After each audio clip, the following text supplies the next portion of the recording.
আমার মোবাইলে বিয়ে হয় একজন কুয়েত প্রবাসীর সাথে। কথা ছিল 3 মাস পর এসে আমাকে অনুষ্ঠান করে তার ঘরে তুলবে। তারপর থেকে মোবাইলেই তার সাথে আমার সংসার। সারাদিন মেসেঞ্জারে চ্যাট করি আর রাতে ভিডিও কলে কথা বলি। বেশ চলতো আমার সংসারটা। প্রথম প্রথম লজ্জা লাগতো, কিন্তু আস্তে আস্তে সেই আমার সবকিছু হয়ে যায়। কোথাও যাওয়ার আগে বলে যেতাম, আমি যা করতাম সবকিছু তাকে জানিয়ে করতাম।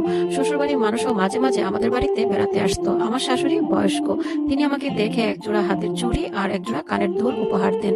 তিনি আমাকে বেশ ভালোবাসতেন। সেদিকে আমার স্বামীও বিদেশে দিন গুনতো, আমিও দিন গুনতাম সে কবে দেশে আসবে। সে অনেক কিছু আমার জন্য কিনতো আর আমাকে ছবি পাঠাতো। এত সুখের মাঝেও যে নজর লাগবে কে জানতো।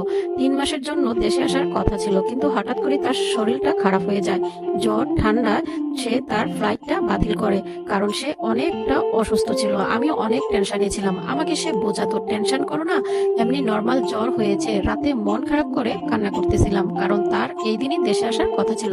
তখনই সে কল করে আমাকে বোঝালো, এত মন খারাপ করিও না, এত টেনশন করো কেন, আমি তো সামনের মাসেই দেশে আসবো। সেটাতে আমি কথা বলে ঘুমিয়ে গেলাম। তারপর সকালবেলা তাকে ফোন করলাম। সকালে যে কতবার কল করলাম, একবারও রিসিভ করলো না। অনেক টেনশন লাগতেছিল, কি হলো। তারপর কোনোভাবেই কোনো কিছু ভেবে না পেয়ে তার রুমমেটকে কল দিলাম, সেও কল ধরেনি। টেনশনটা আরো বেড়ে যায়। শাশুড়িকে ফোন দিলাম, তার সাথে তার ছেলের কথা হয়েছিল কিনা, সেও আমাকে কোনো কিছু বলতে পারলো না। সারাদিন পাগলের মতো কল দিলাম, সবাইকে কল দিলাম। সারাদিন ছটফট করার পর তার রুমমেট আমাকে কল ব্যাক করে কান্না করে বলতেছে, আপনার স্বামী আর নেই। আমার মোবাইলটা হাত থেকে পড়ে যায়, আমি চিৎকার করে অজ্ঞান হয়ে পড়ি।